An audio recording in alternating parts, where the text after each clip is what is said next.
प्यारे बच्चों, आप लोगों का स्वागत है इस छोटे से प्लेटफॉर्म नॉलेज आर्ट्स क्लासेज में। यदि आपको यह वीडियो अच्छी लगी तो आप इस चैनल को सब्सक्राइब करें, वीडियो को लाइक करें और शेयर करें। प्यारे बच्चों, इस चैनल को ज़रूर सब्सक्राइब करें ताकि हम और भी बेहतरीन कंटेंट दे सकें। हमारा परिवार बड़ा हो सके इसलिए। तो चलिए, समय को बर्बाद न करते हुए आज हम लोग पढ़ेंगे क्लास 12 का हिंदी, जिसका नाम है उसने कहा था, जिससे लेखक है चंद्रधर शर्मा डुलरी। तो आज हम सबसे पहले लेखक परिचय देखेंगे। तो क्लास 12 के पार्ट 2 उसने कहा था लेखक परिचय हम लोग देखेंगे। तो चलिए, सबसे पहले लेखक का नाम क्या है? तो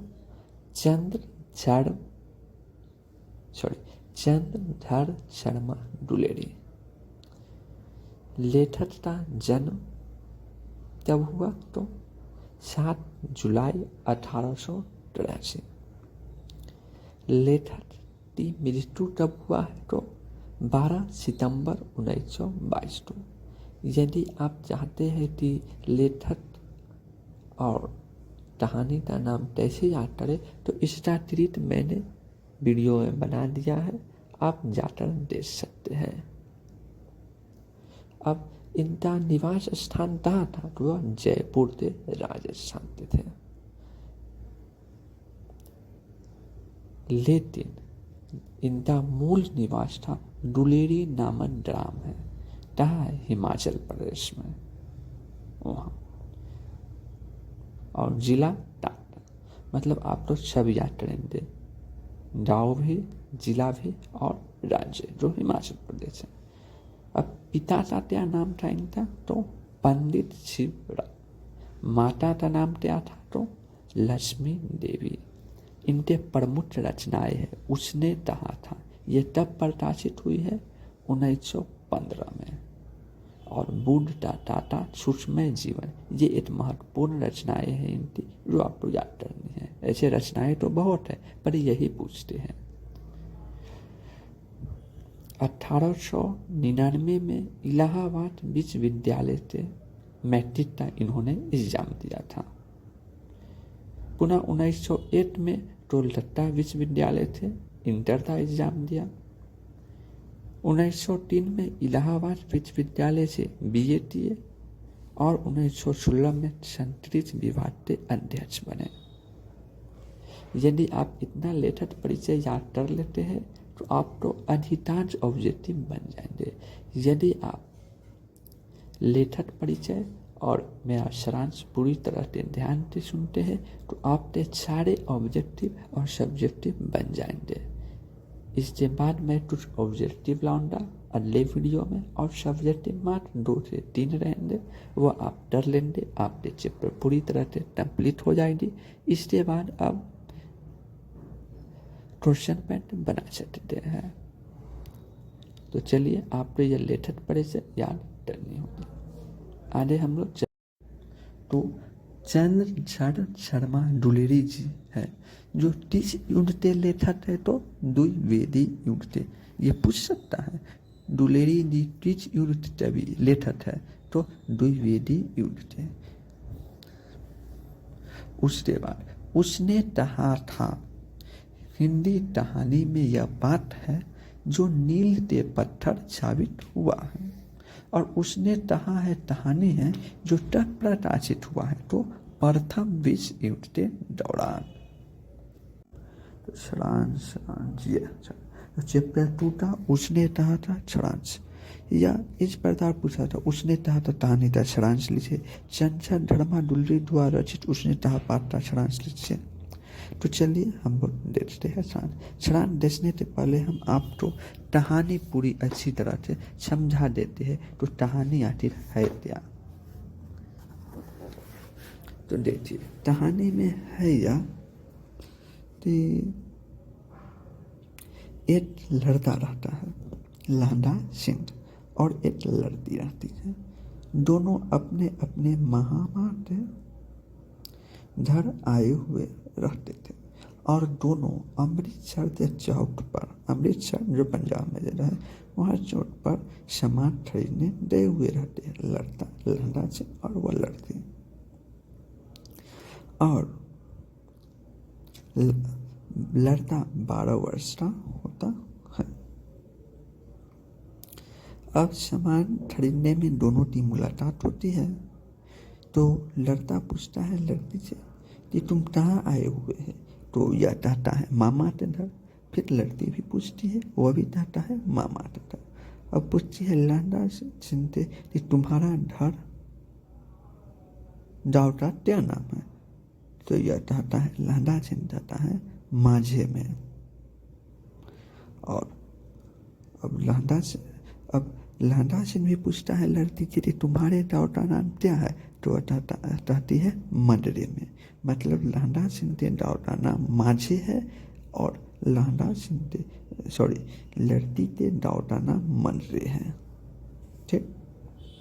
अब दोनों बातचीत होती है तो फिर लड़का पूछता है लहंदा सिंह कि क्या तुम्हारी शादी हो गई, शादी नहीं, वो पूछता है तुरमाई हो गई, मतलब सगाई मंडनी।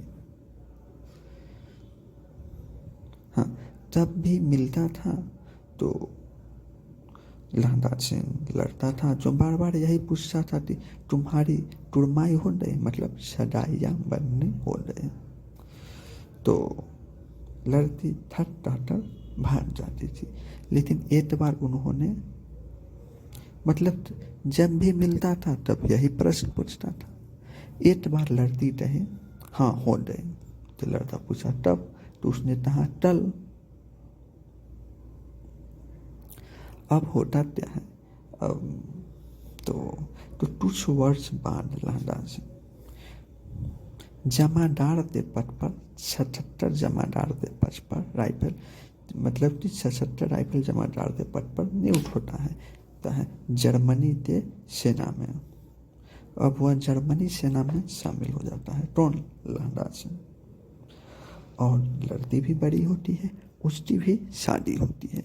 उसके पति का नाम रहता है, हाँ, लड़की के जो शादी होता है उससे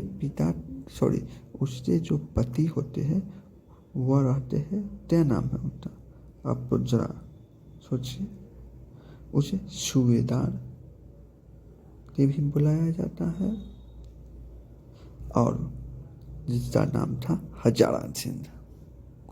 मतलब जो लड़की होती है उसकी बड़ी होती है, उससे शादी होता है, तो शादी होता है वह भी सेना में ही रहता है सूबेदार के पद पर। उसका नाम क्या रहता है, हजारा सिंह। ठीक। अब हजारा सिंह उसका नाम रहता है। और अब दोनों एक ही, मतलब टैडर होता है ना, तो लहंदा सिंह और सूबेदार, मतलब कि लड़की के पति जो हजारा सिंह थे, दोनों एक ही, मतलब दोनों दोस्त हो जाते हैं। उसके बाद इसे पता चलता है इस लड़की तो युद्ध में इस लड़की को बहुत ही, मतलब कि युद्ध होता है तो सबको परिवार के टेंशन रहता है कि क्या होना क्या नहीं, तो इस प्रकार वह युद्ध में जाते हैं लड़ने। हाँ, लेकिन यह लड़की होती है, उसका एक बेटा भी होता है जिसका नाम होता है बोधा सिंह। अब बोधा सिंह भी सेना में ही शामिल हो जाता है। मतलब लड़की के पति और बेटा दोनों सेना में शामिल रहता है और लहंदा सिंह भी सेना में रहता है। अब वह लोग जाते हैं युद्ध लड़ने जर्मनी के विरुद्ध। जब यह लड़की को पता चलता है कि लहंदा सिंह भी जमादार के पद पर है, तो वह कहती है यार 77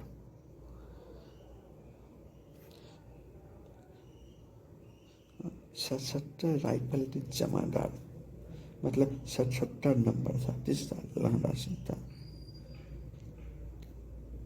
पूछ सकता है इस पर द ऑब्जेक्टिव 6 राइफल्स के जमादार लहंगा सिंह का नंबर क्या था? तो 77। तो वो होते हैं, तो वह लड़ती इसे आदरा करती है, तो तुम मेरे पति और बेटे तो बचाना युद्ध में। तो Lahanga Singh same to same ऐसा ही करता है और उसकी रक्षा में अपने प्राण को दबा देता है और लहंगा सिंह की मृत्यु हो जाती है अंत में। तो चलिए हम लोग चैप्टर 2 पढ़ते हैं और समझते हैं। तो उसने कहा था कहानी का सारांश। तो देखिए, उसने कहा था कहानी, मतलब उसने कहा था शीर्षक कहानी चंद्रधर शर्मा दुलुरी के द्वारा लिखी गई है। एक अमर रचना है, मतलब यह कहानी चंद्रधर शर्मा दुलुरी द्वारा लिखा गया है, जो कि एक अमर रचना है। इस कहानी की, मतलब जिसकी शुरुआत अमृतसर के एक चौक से होती है, मतलब इस कहानी की शुरुआत अमृतसर के एक चौक से होती है, जहाँ 8 वर्ष शीत लड़ती, जैसे लड़ती थी उम्र कितना थी 8 वर्ष शीत लड़ती, तथा 12 वर्षीय शीत लड़ता का मुलाकात होता है। ठीक, दोनों ही लड़ता लड़ती अपने अपने मामा के यहाँ आए हुए थे। लड़ती व लड़ता दोनों ही सामान खरीदने बाजार आए थे, मतलब दोनों मामा के घर आए हुए और दोनों बाजार में सामान खरीदने भी आए हुए हैं। ती लड़ता मुस्कुराते लड़ती से पूछता है, तेरी तुरमाई हो गई? तुरमाई मतलब होती है सगाई, मरने। इस पर लड़ती कुछ आंखें चढ़ाकर धट करते भाग गए। अब बोलिए, यदि कोई लड़ता पूछेगा लड़ती है तेरी सगाई हो गई तो क्या होगा? और लड़ता मुंह देखता रह गया। जब भी यह लड़ती मिलती तो लड़ता बार बार यही सवाल पूछता, मतलब जब भी लड़ती मिलती तो लड़ता यही पूछता। एक बार पुनः लड़ता ने वही प्रश्न पूछा, लेकिन लड़ती इस बार उसका जवाब दिया, मतलब बार बार पूछा तो एक बार वह जवाब दे दी, लेकिन यह उसकी संभावना के विरुद्ध था, मतलब जवाब तो दी लेकिन वह उसकी संभावना के विरुद्ध तो टही। यहाँ पर टही हो रहा है, यहाँ पर थोड़ा टाइपिंग मिस्टेक है। टही हाँ हो गए। इस उत्तर को सुनकर लड़का चोट पड़ता है और पूछता है तब? लड़ती कहती है टल, मतलब लड़का पूछता है लड़ती थी तुम्हारी सगाई हो गई, मतलब तुरमाई हो गई? तो लड़ती कहती है हाँ। तो पूछता है तब? तो बताती है टल।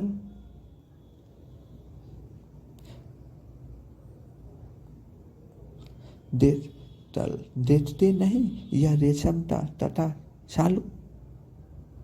लहंगा सिंह, उसके बाद ये कहानी यहीं पर स्टॉप हो जाती है। लड़ते अपने मामा से जड़ जाते और लड़ती अपने मामा से। लेकिन यहाँ पर एक प्रश्न है कि पूछता है यह प्रश्न, यहाँ पर सारांश में इसकी चर्चा नहीं की गई है, जो सारांश में महत्वपूर्ण बिंदु ही चर्चा की जाती है। लेकिन ये भी पूछ सकते, लहंगा सिंह के दाव का क्या नाम था? तो माझे ने, और वह लड़ती थी उसके, मतलब यहाँ पर लड़ती सूबेदारनी होती, इसे पति सूबेदार होते हैं तो इससे सूबेदारनी के नाम से जाना जाता है, लेकिन ये होती नहीं है तो इस लड़की का नाम यहाँ पर चर्चा नहीं दिया गया है। तो उस लड़की होती है ना, उसका घर कहाँ होता है? मजरे में। और लहंगा सिंह के दाव का नाम क्या है? माझे। और लड़की के दाव का नाम मजरे। अब ये कहानी यहीं पर उसके बाद लहंगा सिंह युवा हो जाता है, मतलब अब लहंगा सिंह बड़ा हो गया और जर्मनी के विरुद्ध लड़ाई में लड़ने वाले सैनिक में भर्ती हो गया, मतलब जर्मनी के लड़ाई में लड़ने वाले सैनिक में भर्ती हो गया। जर्मनी के विरुद्ध लड़ाई में लड़ने वाले सैनिक में भर्ती हो गया। अब वह सशस्त्र राइफल में जमादार है। मतलब सशस्त्र राइफल होता है उसमें वह जमादार है। हमें लगता है हमें पिछली बार बोल दिए है कि जर्मनी की सेना में भर्ती हो गया, तो इसलिए मैं जर्मनी के विरुद्ध लड़ाई में लड़ने वाले सेना में शामिल हो गया। जर्मनी की सेना में नहीं, जर्मनी के विरुद्ध लड़ने वाले सैनिक में भर्ती हो गया था। अब वह सशस्त्र राइफल में जमादार है, मतलब जमादार के पद पर था। युद्ध भूमि पर सूबेदारनी के बेटे को, सूबेदारनी का बेटा का नाम क्या है तो बोधा सिंह, और उसके पति का नाम क्या है हजारा सिंह। तो युद्ध भूमि पर सूबेदारनी के बेटे तो अपने प्राणों की चिंता न करते उसकी जान बचाए। मतलब बोधा सिंह की जान बचाता है कौन? लांडा सिंह, अपने प्राणों की बिना रक्षा दिए हुए, चिंता दिए हुए। पर इस कोशिश में वह स्वयं घातक रूप से घायल हो गया। मतलब इस उससे बचाने के चक्कर में वह स्वयं घायल हो गया। उसने अपने घाव के बारे में बिना किसी को बताए, मतलब बिना किसी को बताए हुए टच के पट्टे बांध लिया। और इस अवस्था में जर्मनी सैनिक का मुकाबला करता रहा। शत्रु पक्ष के पराजय के बाद उसने सूबेदारनी के पति और उसके पुत्र को गाड़ी में सकुशल बैठा दिया और चलते हुए कहा, सुनिए तो जब घर जाओ तो सूबेदारनी को कहना उसने मुझे तो चाहा था वह मैंने कर दिया। मतलब उसके बाद वह स्वयं पूरी रूप से घायल हो जाता है और पति उसका होता है हजारा सिंह लगता है और उसका पुत्र होता है बोधा सिंह। दोनों चीजें मतलब बोधा सिंह के जान बचा देता है। जब युद्ध समाप्त हो जाती है तो गाड़ी में बैठा कर जैसे ही गाड़ी चलने वाली होती है तो लांडा सिंह कहता है, सुनिए आप जाइएगा तो सूबेदारनी मतलब उस लड़की तो कह दीजिएगा कि उसने मुझे जो कहा था ना मैं वह कर दिया। सूबेदार पूछता है सूबेदारनी तो कहना उसने मुझे जो कहा था वह मैंने कर दिया। सूबेदार पूछता ही रह गया उसने क्या कहा था। तो उसने पूछा वह क्या नहीं थी। दीनदारी चल रही उसने। बाद में उसने वजीरा सिंह के पानी मारा। अब वजीरा सिंह कौन है? तो वजीरा सिंह भी इस कहानी का एक पात्र है जो इसी में वो भी एक सेना है। तो हम लोग वजीरा सिंह के पानी मांगता है और वन टमरा तो खोलने को कहा। मतलब पानी मांगता है और वन मतलब लांडा सिंह होता है कमरे में विश्राम करते रहता है, बाद में चला जाता है तो पूर्ण रूप पे घायल था। तो वजीरा सिंह के पानी मांगता है और वन टमरा तो खोलने को कहा। मतलब खोले का टमरा पानी लेकर आया जाता है क्योंकि वह खून के लड़पट था। कौन? लांडा सिंह। मृत्यु निकट होने पर मतलब अब उसकी मृत्यु निकट आ चुकी थी पर जीवन की घटनाएं चलचित्र के समान घूम गई। मतलब उन्हें पूरा मतलब बचपन के लेते आज सारी घटनाएं याद आने लगी थी। आप तो देखिए ना जब किसी की मृत्यु आने वाली रहती है ना तो उसे सारे चलचित्र याद आने लगते हैं। बचपन के लेते आज तक सारी घटनाएं उसे याद आ जाती हैं। आप लोग ये देखे होंगे। आप लोग तो इस प्रकार अपनी बचपन के छोटी सी उम्र में सूबेदारनी के पति प्रेम मुद्रित हुआ था पड़ती। मतलब इस प्रकार मतलब बचपन में लांडा सिंह का सूबेदार मतलब उस लड़की के प्रति प्रेम मुद्रित हुआ था। उसके कारण प्रेम मुद्रित हुआ था उसी के कारण सूबेदारनी के द्वारा कहे जाने वाक्य को याद रखा और उसके पति एवं पुत्र की रक्षा करते हुए अपने प्राणों दे दिया। कहानी यही था। चलिए, तो हम आशा करते हैं आपको यह कहानी बेहतरीन तरीके से समझ आई होगी और आप इस चैनल को सब्सक्राइब कीजिए, लाइक कीजिए, ताकि आगे के वीडियो को आपको नोटिफिकेशन मिल सके और हमारा परिवार भी बढ़ सके। और अगले वीडियो में 2-3 सब्जेक्टिव प्रश्न और कुछ ऑब्जेक्टिव प्रश्न कराए जाएंगे। वही ऑब्जेक्टिव प्रश्न कराए जाएंगे। देखिए, सब चैप्टर समाप्त करने के बाद फिर भी 2-4 ऑब्जेक्टिव बच ही जाते हैं, तो वैसे ऑब्जेक्टिव मैं करा दूँगा।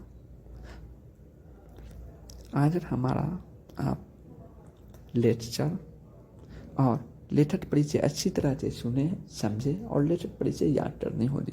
लेखक परिचय याद कर लिए है और यह समझ गए हैं पूरी तरह से। यदि नहीं समझे तो दोबारा देखिए। समझ गए हैं तो आपको ऑब्जेक्टिव बहुत कम याद करने पड़ेंगे, 4-5, और सब्जेक्टिव अपने आप बना लीजिएगा। तो चलिए, अगले वीडियो में हम मिलते हैं। धन्यवाद।